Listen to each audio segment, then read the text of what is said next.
Chicago and Austin, a buy local poet. Here's Janet.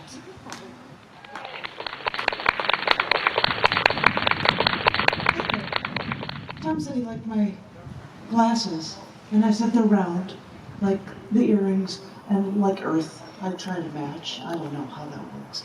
And also my hat, you know, in case you didn't know what I was, I figured I'd advertise it. Hey, I'm a poet. I looked through for all of the poems that I've had accepted from the past. It goes, read them all. Sir, yes, sir.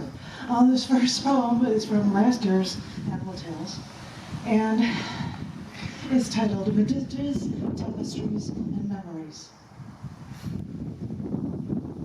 You never live in the world as it is. Everything you ever see, it arrives to you at the speed of light. Feel the heat of the sun as it existed 8 1/3 minutes ago. Or remember throwing that ball to your cat? That happened longer ago than you think, for you even see these pets from nanoseconds ago. You only experience things as they were in a tapestry of past vintages. This must be why I can't believe that my cats, my loved ones, once filled with such life, are now gone. When I vividly remember her laying alongside my leg, purring, gently moving her back paw repeatedly over my hand, and then resting her leg on my wrist. I am positive I can still feel him jumping onto my bed, resting his paws on my shoulders, laying along my side and purring a peaceful symphony to my ear. You're right. I'd never live in the world as it is, when all I memorialize is my cats licking forks clean after we fed them, or how we play hide and seek with laser pen lights, and you'd hear the little thumping and scattering of their paws, or even when she would move her eyes just inches away from mine for her treats, right up till the end, when death was at her door. I never saw him go blind or shut down. Maybe they may have lived if we didn't have to wait that interminably slow speed of light.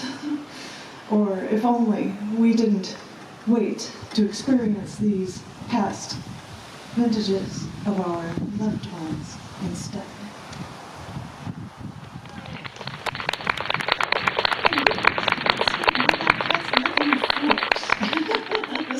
Right now. I don't know if these were in the issue or not, but I love to be able to share them. The next two poems, I try to show, I do.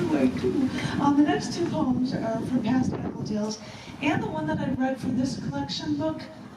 They actually are all going to be appearing in a book that a printer in India is printing of mine this summer called The Universe is in Your Hands. I've got a proof cover for it, but the book's not even out yet. It's got, James Webb Telescope astronomy images and images from the United Nations on the cover, which is kind of cool. And 3 Animal Tales poems are going to be appearing in this book.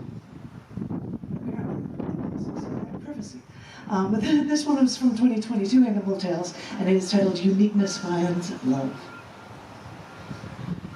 Pacing inside my walls, I was trapped in this cage after hearing the news of one lonesome whale roaming the Pacific with a 52 hertz mating call.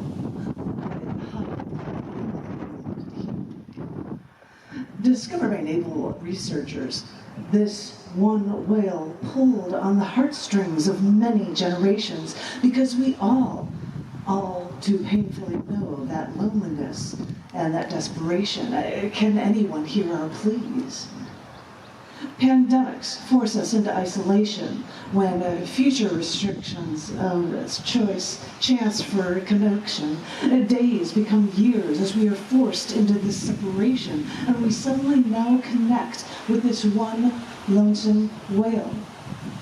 So, in our new isolation, we sit in our little boxes, type questions into our internet corporate big brother, and realize that we're not alone. As most newspapers share, newspapers croon, and researchers search to no avail for that. Until they found audio records of our one singular sound in two places. There was another. Without finding the whale, they instead found hope that no matter who you are, no one is truly alone. This is not the whale in question, but this is a whale that appeared in the book with the poem. It was a photo that I took in the Southern Ocean, which was double plus cool. So I get to share that with you guys. This next poem, which I said is also in the book that'll be out this summer, was also in 2021, Animal Tales, is titled Española Lore. While docked at Española Island, an Ecuadorian local explained that though they were once almost extinct, sea lions here now flourish. But along every beach like this, one rules, whom we call the beach master. What a fun little tidbit, I thought, and then took time for a swim. But 20 yards away, hip deep in the Pacific, I looked to the beach and saw one sea lion testing the domain of the beach master until the beach master charged at the other and fled into the ocean, straight toward me. But unlike an ocean current, no wave of panic washed over me. I knew they weren't after me, so all I could do was just stay perfectly still and stared at them as they approached. They rushed closer. I didn't budge. As one flexible brushed along my left, and the pursuant beachmaster brushed along my right. After a moment, I turned to see the one beach sea lion chase the other into the ocean until I could see them no more. Because the beach onlookers and beachgoers were all worried about me in that large beast's path, but I knew I was okay. I learned early not to infringe on others' lives or their cultures, and in this way, we can all learn, love, and flourish together.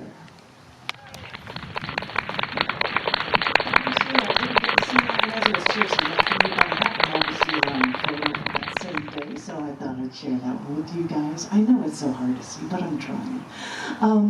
These next three were accepted for 2019 Animal Tales. Well, I can't find the record of them, but I have the record, so I'm going to share these poems with you.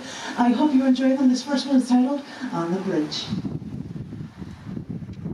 The captain invited us onto the bridge, and we cautiously walked and watched as a majestic view from the ship, searching for what was yet to be found. But, lucky us, crewmates saw it, the first humpback whale of the season. So the captain gently slowed the ship down just to try to glide alongside.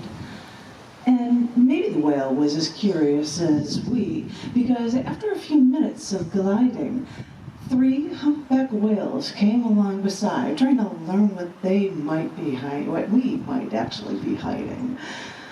Our intentions were pure, but maybe they knew that we would never be truly alike.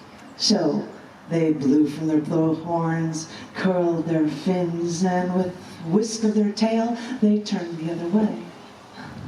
Yes, it's true. We're not alike. They turned backwards as we moved ahead.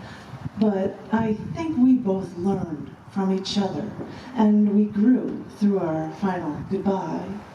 It was an honor to be on the bridge that day. I was honored he gave us that chance to commune with something so different from us, that helps us, in a way, makes us the same. Thank you. Thank you. This next one I love trying to imitate and do because it was so adorable watching. This is called Ocean's Call to Dive. The gentoo penguins run down the mountain on the rocky edge overlooking the Southern Ocean.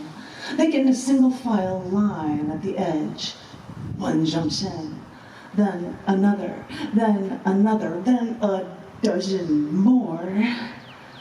The last penguin in the line gets over to that edge after all the other penguins dove into the Southern Ocean.